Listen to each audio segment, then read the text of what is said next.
चूल्हा मिट्टी का, मिट्टी तालाब की, तालाब ठाकुर। भूख रोटी की, रोटी बाजरे की, बाजरा खेत का, खेत ठाकुर का। राजस्थान विधानसभा में कांग्रेस के बायतू विधायक हरीश चौधरी की ठाकुर का कुआं कविता को लेकर सियासत में जमकर बवाल उठ गया था।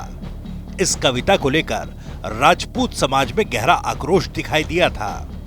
लेकिन अब जब विधानसभा की बैठकें खत्म हो गई हैं और सदन अनिश्चितकाल के लिए स्थगित भी किया जा चुका है, तब एक बार फिर से ठाकुर की कविता पर राजस्थान में सियासी बवाल होने के संकेत मिल रहे हैं। और इस बार ठाकुर का कुआं वाली कविता जाट बनाम राजपूत वाली अदावत को और हवा देती नजर आ रही है। लेकिन इस बार इस बवाल का सिरा पेरिस ओलंपिक से जुड़ा है। पेरिस ओलंपिक में भारतीय रेसलर विनेश फोगाट को उनके अतिरिक्त वजन के चलते अयोग्य करार दिए जाने के बाद से पूरे देश में इसकी चर्चा हो रही है। लोग सवाल उठा रहे हैं, कोई इसे विनेश फोगाट के खिलाफ साजिश बता रहा है। वहीं राजस्थान में इसका असर जाट बनाम राजपूत की लड़ाई तक पहुंच रहा है। दरअसल सोशल मीडिया प्लेटफॉर्म एक्स पर जयपुर के यूजर मुकेश यादव ने ठाकुर की कविता विनेश फोगाट के संदर्भ में लिखते हुए कहा कि एक मेडल था, वो भी ठाकुर का।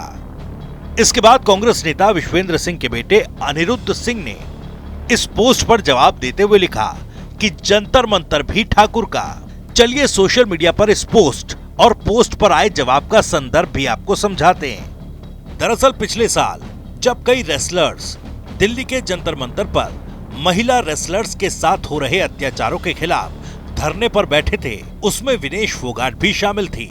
और इन रेसलर्स की वो लड़ाई उस वक्त भारतीय कुश्ती संघ के अध्यक्ष और पूर्व सांसद ब्रजभूषण शरण सिंह के साथ थी, जिन पर यौन उत्पीड़न जैसे गंभीर आरोप महिला रेसलर्स ने लगाए थे।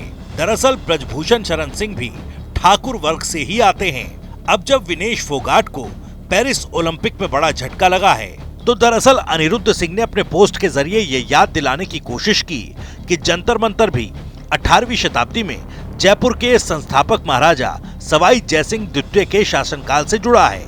लेकिन विनेश फोगाट को अयोग्य करार दिए जाने के बाद से राजस्थान में जाट बनाम राजपूत की लड़ाई में फिर से सोशल मीडिया पर तलवारें मैदान से बाहर निकाले जाने लगी हैं।